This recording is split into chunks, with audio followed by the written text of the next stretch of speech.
Welcome, everyone. We're excited to have you join us for a virtual Green Camp tour. My name is Danny Sudman. I'm the executive director and founder of Green Camps.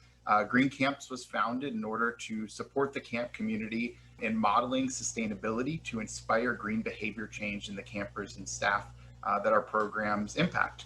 And joining me today is Clint. I'll let Clint introduce himself. Yeah, hey, thanks for being here. So like Dave said, my name's Clint. I'm the Environmental Projects Manager at Kanuga Conference Center in Hendersonville, North Carolina.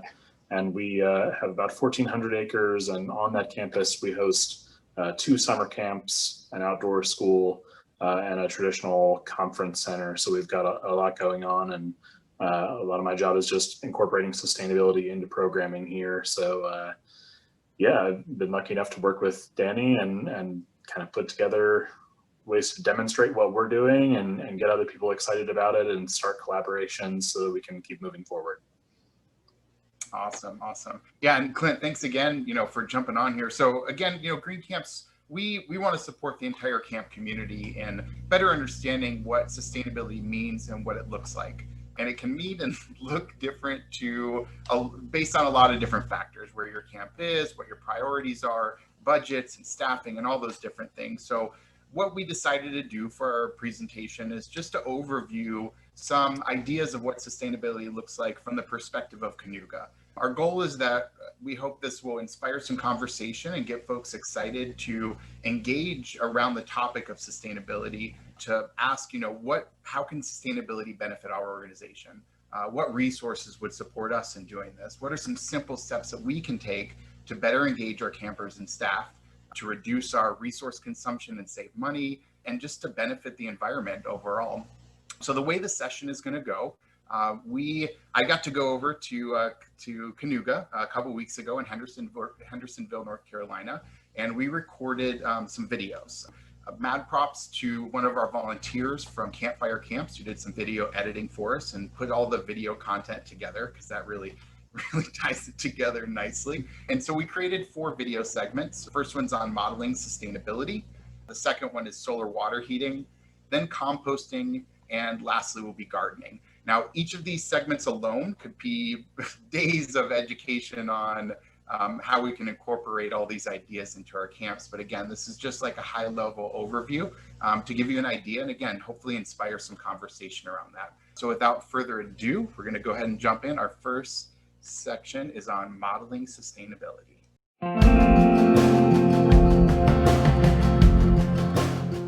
All right, so speaking of education and sustainability, we're here at the resource room for the Bob Campbell Youth Campus. This is where we base the Mountain Trail Outdoor School and Camp Bob Summer Camp. And really, we're just talking about modeling when we're talking about education and sustainability. When kids are at camp, you have a captive audience that's making a connection with the outdoors, and that's a really great time to really get them to invest a little bit more in the outdoors. So follow me inside and we'll check out some of the resources that we have to build those connections. So at the outdoor school, we teach about 20 different classes, from geology, Cherokee culture, to sustainable futures. For the summer camp, what we do is we try to focus a little bit more on the sustainability aspects and the things that they can take home with them.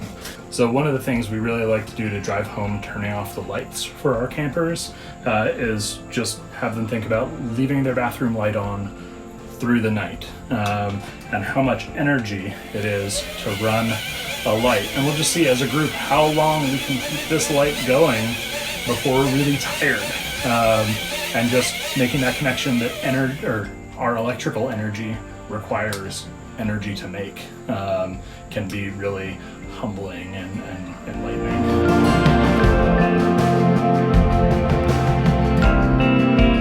But in teaching this to your campers or your students, you're not only impacting them and their science knowledge and their connection to nature, but also empowering your staff to build into that leadership role in sustainability, and to help you on a facilities perspective to look for where you can be more sustainable, close some more loops, and to really live into the sustainable model that we're hoping to convey to campers. And when we're talking sustainability, we're not only talking, cutting off lights and the hippy dippy stuff. We're also really focused on people and how we can all utilize this land and live off of it together. The planet and how we can not negatively impact it in our actions, and profit, how we can be better stewards of the small amount of money that we may have as running camps.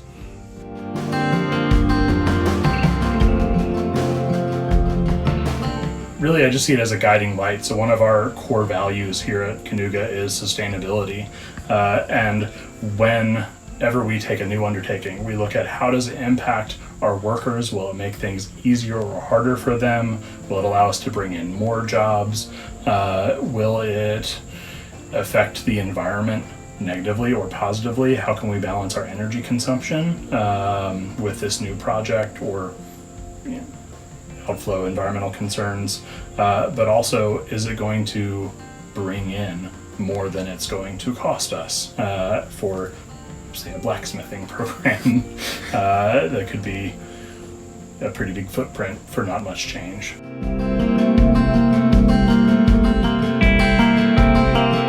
Camps are already so valuable in teaching self-esteem and team building. If we can diversify and incorporate sustainability, Common Core, next gen science standards into what we're doing, it gives us more measurable successes in not only meeting parents' expectations and sending their kids to camp, but also empowering the next generation to care and be knowledgeable about those things that they're going to be confronted with later in life.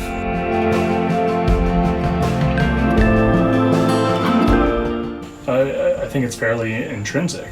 Camps build community, and as a community, the next generation is going to have to address issues as they pertain to sustainability, as well as we want to inspire them and show them what they can do so they can leave camp and go do those things. I think it's really just find your local and regional resources. There are environmental ed centers that run in the spring and the fall. Some of those people who have experience teaching will be available as summer staff. There are state programs, federal programs, Green Camps has programs. Everyone's got curriculum and guides, so do a little bit of research, dig in, and see what fits your program.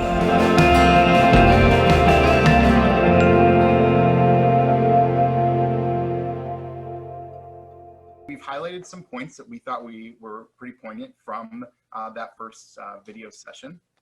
If you want to go ahead, if you have any questions or comments that you'd like to add, we're going to go through these bullet points, and feel free to add any comments or questions in there, and we'll cover those. So that first bullet point is engaging campers and staff. I think this has been a really important aspect of sustainability, and I like to bring it back to that idea of buy-in and the culture of sustainability. I think a lot of organizations are interested in sustainability and see the value of it, but the truth is it can be challenging. It can be overwhelming to kind of consider the ideas and how to do that. And I think really the entry level, easiest way to move forward in sustainability is to engage your campers and staff. By engaging them with these ideas, you're going to help build buy-in and grow that culture of support of these efforts that you're taking. It's going to be easier to ask campers to turn lights off and to limit water consumption when they're bought into that idea and they understand the importance of that. The next component here, people, planet, and profit. So we did touch on those components in the video, but wanted to highlight those a little bit more. You can see the little graph on the side there. I really think this is a great way to describe sustainability. A lot of this kind of goes back to the idea and how we make decisions. So decisions affect, the way we operate our programs. And with the triple bottom line, we can break these down, impacts of our decisions, into three areas: the planet, environmental stewardship, the people, how it's impacting the people, and then the profit, or the bottom line. Traditionally, a lot of our decisions are based on the bottom line. Like, what is it going to cost us to change out and do energy retrofits, to change light bulbs out, or change faucets, or to build a compost system? We can really, those are really measurable components of that. But it's also important to take into consideration the planetary impact as well as the social or the people impact. And so by taking that step back and adjusting your perspective, it can help you make very intentional decisions that are going to have long-term benefit. Whereas a lot of the bottom line, the profit impacts, are going to be pretty short-term when we really think about it. So thinking about how we can use that perspective. So I'm going to pass it over to Clint. I don't know if you have anything else to add on the people, planet, profit idea, but I'll let you continue there with our bullet points. Great, thanks, Danny. I think that's a really great segue into the measurable benefits of modeling sustainability in your program. Because, you know, from a profit stance, parents are looking for more outcomes from camp. They know the social outcomes, they know the benefits to self-esteem, but as soon as you start incorporating some education in there, now you're continuing with Common Core and STEM and getting kids involved and passionate and giving them an application for those things. Also, it's clearly going to help educate them on how to help the planet and thinking about how their actions impact others and the world around them. And the biggest thing that I would say for sustainability is also, you know, like we kind of mentioned in the video, there are so many curriculums out there that just look at your personal program, what you need, and you can very easily find something that suits your needs, or create something with your local community. So yeah, I think we'll look and see if there's any questions or comments. We'll go through those and then we'll move on. Yeah, awesome. At this point, no questions have popped up. But again, as you think through these ideas, you know, I want to kind of go back and highlight that collaboration aspect, that our goal is to really get conversation going around these ideas. And hopefully we can use this as a springboard and to continue the conversation. I love having these conversations with camps. Outreach education is such a great opportunity to connect with camp professionals, and these conference events have always been really successful to have that and understand what camps are challenged by and where those opportunities are. So please do feel free to share those. But in the meantime, I think we'll go ahead and move on to our next segment. So sustainability, like education, we thought was a really important segment to start with, because at the end of the day, you know, we're providing youth development skills and growth opportunities for our campers, and all these different examples of sustainability are opportunities to do that. But it really ties back to that education piece. So how can you use examples, practical, engaging examples of sustainability to inspire your campers and understand what these systems look like in practice. And I love this next one. The solar water heating system at Kanuga is super awesome. So we're going to check this video out.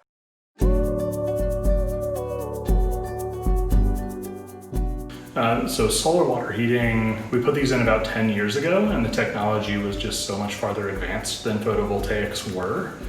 So it was cheaper. We did get a pretty quick return on investment with solar hot water. It was right at 7 years it started paying for itself, just with the volume of water that goes through this dining hall.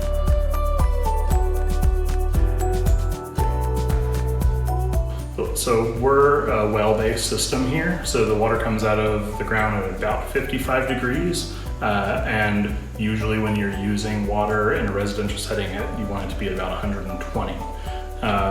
These water heaters on a cloudy day in the summer, which is actually when they're least effective or efficient, will get the water up to about 90 degrees.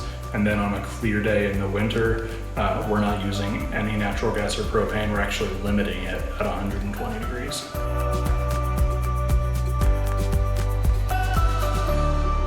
Absolutely. For 3 meals a day and running the dishwashers and all the prep cooking, with a 3-tank system like this, we generate more than enough. The controller that runs this actually has it running just a few hours a day in peak season sometimes.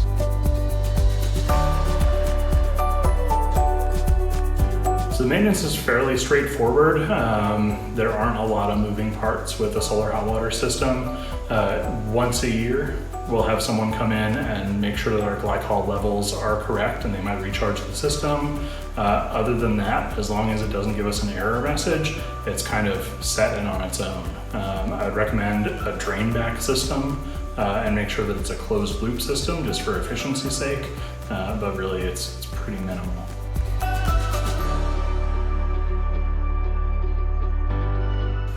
So really it's part of their onboarding. When the first time they walk into our dining hall, they're going to see this and we'll address that and just let them know that we are using solar hot water. Once we have a little bit more time with them in program, we do offer a sustainable futures class and a focus. So we'll go a little bit more in depth. We have things like cutaways of the solar panels that we can teach them a little bit more of the intricacies of the system. But really it's just exposure that the hot water that they use in their cabins and while they're here is all heated by the sun, and showing them they're already making a difference just by being here at camp.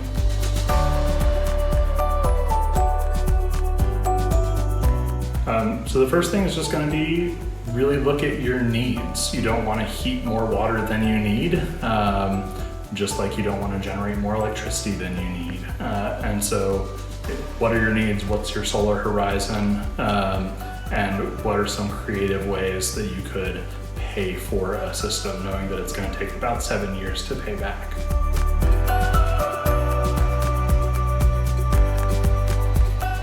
Here we have our inflow coming from the solar panels. It's the insulated part so we don't lose much heat.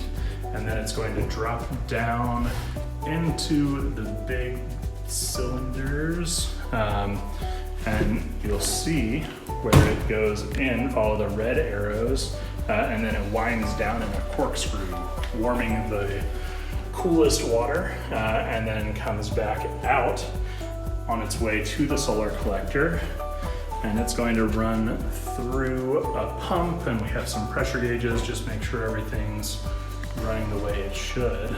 That little gray box is the controller or the computer that tells it when to come on, when to turn off, and right above that we have a pressure tank just because things expand when they get warm.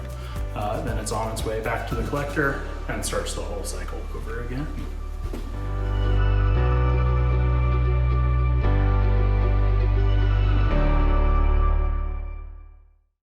All right, so let's see, let me put our next screen back up here. So what an awesome system. It blew me away, like as I walk into the dining hall there, to see that solar water heating system. And I think Clint will probably touch on a little bit more, but these are in cabins as well. And I think our first point that we wanted to touch on, and again, just to remind you, if you're just joining us, please let us know what questions you have, what comments you have regarding solar water heating or sustainability initiatives in general, so we can get to those as need be. But one of the points we want to touch on was this idea of demonstration.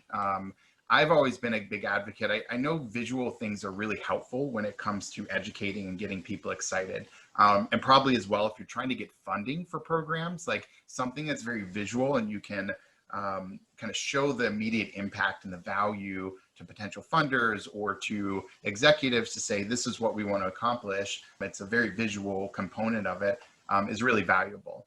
I think I'd like to talk about solar panels as well, which Clint will touch on a little bit more. But to me, there's more value in having like 2 individual solar panels and a really robust solar education program, because you're going to be able to educate the hundreds and thousands of people coming through your program on the value of solar panels and then influence their behavior down the road. Now, who knows what that influence is going to be, but that's kind of what we do at camp, right? Like we provide good role modeling and we hope that results in positive behavior change. So the long-term impact of being able to model these behaviors, I think are going to outmeasure kind of the large scale implementation of large systems there. So being able to model and demonstrate examples of sustainable solutions, I think can be really valuable. And again, you can see this picture here. It doesn't really do it justice, but definitely when you walk into the dining hall, your eyes are drawn to it. And I'm sure that you get questions a lot as soon as people see that, what's going on. You can also see the photo on the right with the actual collectors on the roof there. So with that, I'm going to go ahead and pass it back over to Clint to finish up these other bullet points. Yeah, so taking a step back from the solar thermal or the photovoltaics or PV as we call them, just want to talk about sustainable energy in general. One of the big points that you're going to hear us say over and over again is look at what works for your facility and for your programming needs. If we were a coastal camp, I would probably be looking a little bit more into wind turbines. If you have a stream running through, look at hydroelectric. There are a lot of different options out there. It just so happens that solar hot water was what appealed to us when we decided to make this move. We're now exploring photovoltaics, even a little bit of geothermal. And so just think of how you can best impact and what technology will best serve your purposes for programming, for demonstration, and really show people the variety of choices that are out there. And with that is always planning how you can educate people on those decisions. Solar hot water is incredibly easy. We just watched a 4-minute video that's a pretty decent primer on solar hot water and what it is, how it works. So anything that you can demonstrate and educate and just show people how achievable these technologies are is really going to help move your program forward and get people engaged and excited about those technologies. It's definitely a lot better to have panels up there and talk about energy generation instead of having an energy audit done, even though an energy audit may be a little bit more practical and helpful in the long run. So just look at what you need. So I'm going to turn it back over to Danny. I think we did have some questions come through. Yeah, there's a question from Judy at C Camp about, to everyone, if you've been running programs during COVID, have you switched to disposables in your dining hall? What have you found to be sustainable but still meet CDC guidelines for meals and or any aspects of camp, sanitizing, etc.? So this is a great question. And actually, Judy, this is something, I also work as a ropes course inspector and trainer. So I've probably been traveling around the country more than most and seen a lot of camps in operation. And I've definitely seen a lot of disposables and actually wrote a blog post, and I'll share a link to that, that talks a little bit more about the environmental implications of COVID. And I've seen single use as being a big uptick in use of that and across the board as well. I know that we see a lot of you'll go through the salad bar line and there's individually plastic containers of the salads as opposed to just an open salad bar. And kind of my point in the blog that I wrote is, we still need to do everything we can do to keep ourselves and our customers safe. Otherwise, we're not going to be able to run programs. One area that I've looked into a little bit are bioplastics. So I'll provide a link to that blog post and maybe that'll provide some resources, but would love to engage in that conversation to find some alternatives. So yeah, if anyone else has any comments or examples of what you're doing to address that, please do share those. Let's get that conversation going. But to keep moving, I don't see anything else has come up. So I'm going to flip to the next slide. I'll share that link to that blog post in the chat box. But our next section here is on composting. So composting is something that we hear a lot of interest in. It's, again, a very visual, easy to demonstrate. And let's check out the compost program at Kanuga.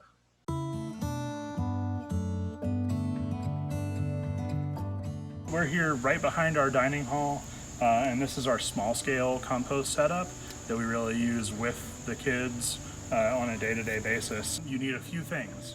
One, you need the stuff you're gonna put in there. So we break that into green materials or nitrogen-rich materials and brown materials or carbon-rich materials. All of your food scraps, things like that, are the green materials. That should be about 1/4 of what you're putting in here. And for every pound of that you put in your compost bin, go ahead and do 3 pounds, or if you're measuring handfuls, whatever, it's not an exact science, do that with leaves or wood shavings, really anything carbon rich. The other things that you need are air, which is really easy. All you have to do is turn it every once in a while, and that's really how we get the kids engaged. Not only do they deliver the food scraps and put it in, but they also help turn it every day. And then water. And if it starts looking too dry, just add a little bit of water in when you're turning it.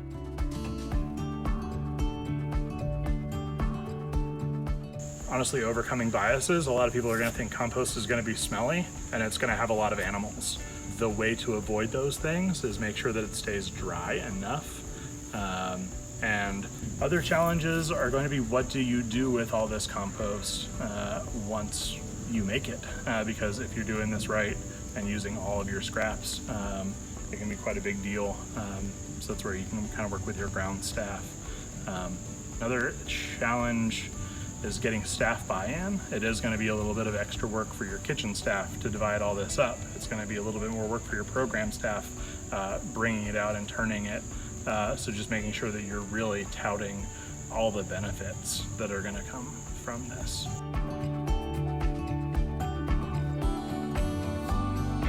You're taking trash that you would normally throw away and turning it into treasure that you can use or sell or anything. Another huge benefit is it's probably the easiest kind of sustainable concept that you can incorporate into your programming. If you are really serious about your compost and produce enough of it, there is a market for commercial compost sales. But if you do any sort of landscaping or gardening or anything on site, you're probably buying compost or soil. Now you're making it and you'll never have to buy it again. The biggest thing is look at how much, try to estimate how much waste you're generating every summer, every week, and build a system that's big enough for that, but at the same time, start small.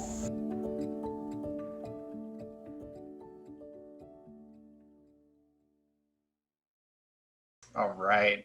Very cool. So again, composting is a very visual. Our main points that we want to start with is looking at the ease of implementing composting, the accessibility of it, and then just kind of the visual aspect of it, that it's something that we can really highlight for our programs.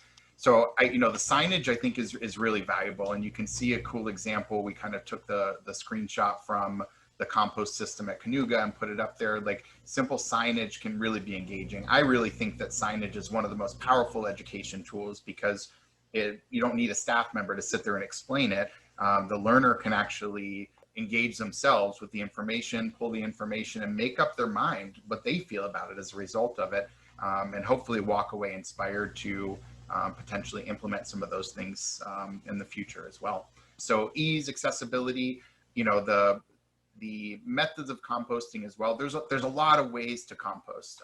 There's some basics, which I think that Clint did a great job of explaining some of the basic science behind composting, but there's a lot of different approaches to it. And so looking to find a method that works for your organization and your setup is super important to do. The bottom pictures there, you can see vermiculture. Is a really simple, you can do it indoors, so maybe in areas with harsher climates, you can have little vermiculture systems inside. You can also do really long worm trenches as well, where you've got all these worms, and kids love digging through the worms. If you were at the National ACA conference a couple of years ago, I actually brought a worm composter out there, and everybody loves digging through there. Trench composting as well, where you literally just dig a trench and you can dump your compost in there. In this picture, it's actually in a garden bed, and so you would lay your compost in there, plant above it, and that just provides great nutrients for the garden to grow off of. Compost tumblers, really simple. They're movable, so if you're in a program that doesn't own a facility, maybe you're renting a facility, you can just bring this in seasonally as a way to demonstrate it. And then lastly, you have like your compost bins. And you can see the construction can be really simple. These are just pallets that are put together. I've been to camps. There's a camp in Central California that I visited, and they actually built their bay system with a roof on it. They get snow, and so the roof keeps the snow out of it, and they built the bins wide enough so they could drive their tractor in to actually mix. Remember, Clint mentioned they need the air and oxygen in there to oxygenate to break down, so they could actually move the backhoe in there and mix it around there, so it made it much more efficient for them. So those are some methods of composting. Again, I go back to that idea of modeling what it looks like. You don't have to kind of go large. And actually, I'm going to pass it over, because that's one of the things Clint's going to talk about, is the size of what you're going. But think through that and find some resources there. Green Camps also has a ton of composting resources that we put together.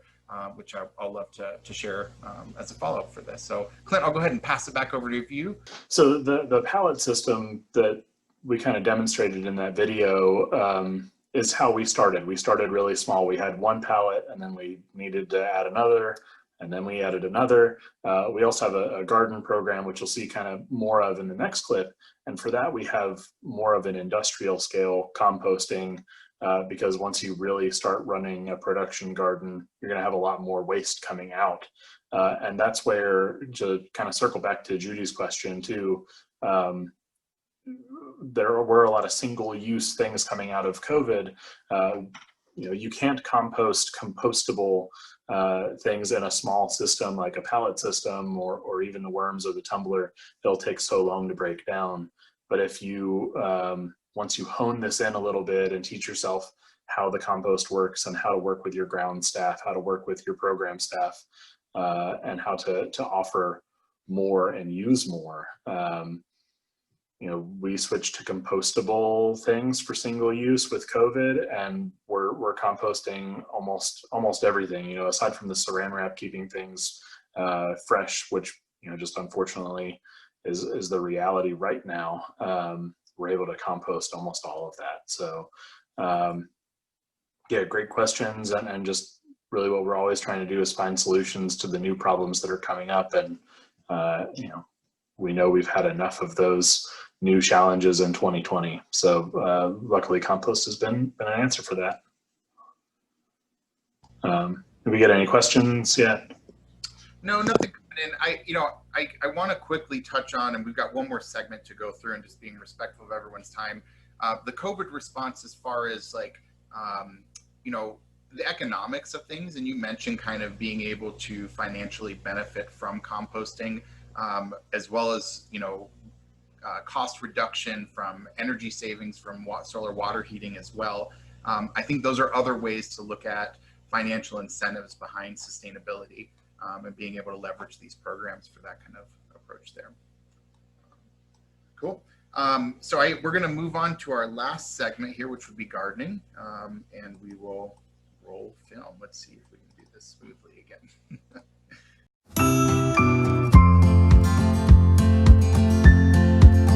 Really, this is just an illustration that we can really truly close those loops, because the compost that goes on at the dining hall, as well as larger industrial composting that goes on down here, feeds these beds, so the kids can see that return from what comes off their plate to what goes right back on it the next day.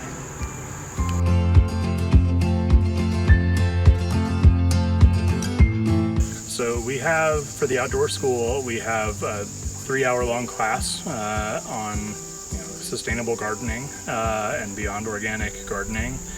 In the summer camps, we'll have the kids just kind of come down and do a little bit of harvesting, get some snacks, take that back with them. But really, it's all about showing them that you can garden. It's not rocket science, and just encouraging them to get their hands dirty and be a part of the processes that put the food on their plate.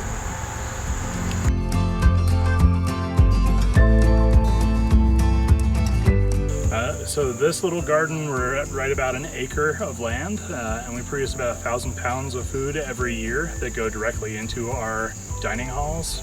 We try to give them to the camps where the kids are coming down and volunteering first, so they get to eat what they harvested, and then it goes to our other dining halls. And then if there's ever any extra that they can't use, we donate it to a homeless shelter here in town.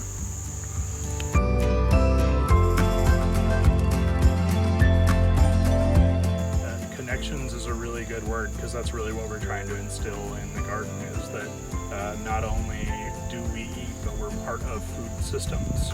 And so trying to connect people to their food, which is something that we feel like people have really distanced themselves from. But we'll teach garden ecology, and what does it take for an ecosystem to grow tomatoes, as well as how do we fit into kind of the more wild ecology on the periphery of the garden.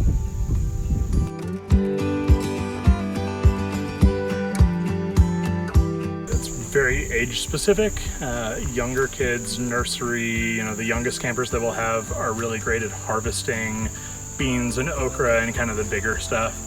Once you get into 5th grade and beyond, they can do everything. It just takes a little bit of trust. So we have them plant in our greenhouse, we have them plant out later in the season, they'll weed, they'll harvest, they'll turn beds over, and they'll also help us put in cover crop and prep for the next year's growth.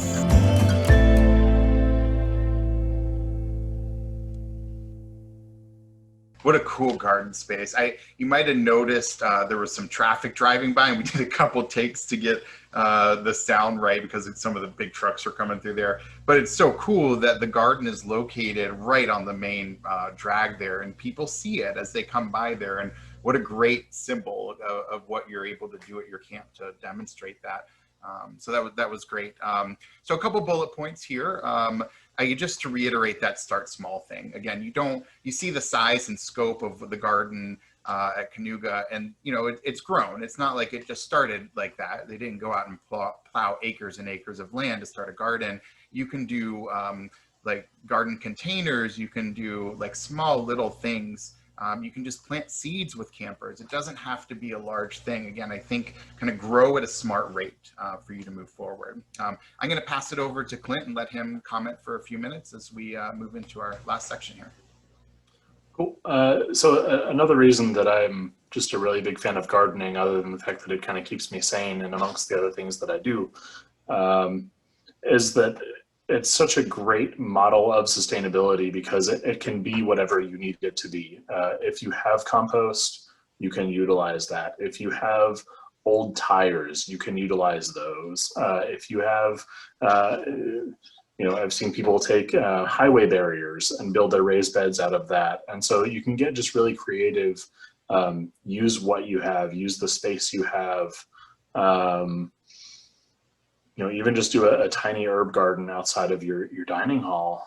That's going to be a transformative experience, not only for the kids to see where their food is coming from, but also for the dining hall staff. Their eyes will light up when they have just something fresh to work with. And so gardening is incredibly flexible and a really cheap outward way to present all these sustainable ideas that we're working through.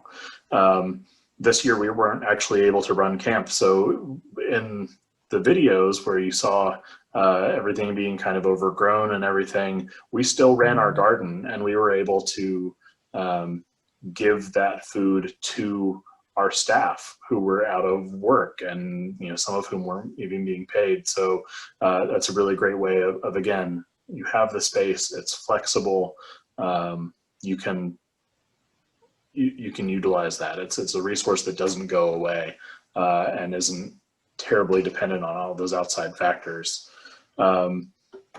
Another big part of gardening is just, it's such an easy way to communicate and to collaborate. Everyone's equal in the garden because everyone's going to be on their knees, they're going to be weeding, they're going to be working hard and sweating, and it's the great equalizer.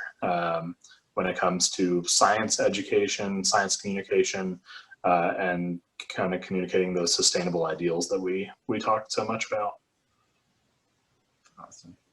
Yeah, and again, as we mentioned before, this is really just a teaser. We could talk and talk and talk about gardening. And I met Clint at a conference in New York, and I think you were doing a composting session and went into some great detail on this. So really just surface level stuff, and we hope this kind of gets you moving, but we are kind of at the end of our time here. So just quickly wanted to touch on a few points to go out. The theme is start small, dream big. There are obviously a lot of opportunities and benefits of modeling sustainability, from the camper education, from economic incentives to reducing energy costs, and even just through modeling or through behavior change, we can really realize some of those benefits there. I always encourage camps, start a green team. We want to really look at this idea of starting a conversation as an industry. How can the camp community become a model, a national, a worldwide model for what sustainability looks like? We already do such a great job of modeling developmental skills and providing spaces where kids can become their own and grow in their skills. So I think camps can really do that. And it can be really overwhelming. And so the first step is start a green team, bring the people together around the table and have that conversation. Ask, what does sustainability mean to us? And that's really that first step. And then collaboration. So collaborating within your team and within the industry as well. There are lots of resources coming up, and again, we'll be in touch and continue to share those. Follow Green Camps on social media at Go Green Camps to learn more about those resources and collaborate there. Also in the works with ACA for ACA Connect to hopefully put together some threads there to bring that conversation to ACA Connect as well. If you'd like to receive more information and be involved in this stuff, you can use the QR code here to sign up for follow-up resources. My information and Clint's is there as well. Clint, do you have any last comments before we turn it back over to do our final closing? I think just echoing, no one person in any one organization can really do sustainability justice. It is such a community-focused thought and idea. So please reach out to the camps in your area, reach out to Danny or myself or really anyone and see how we can work together as a camping community to be more green and to be that kind of beacon of sustainability in the world.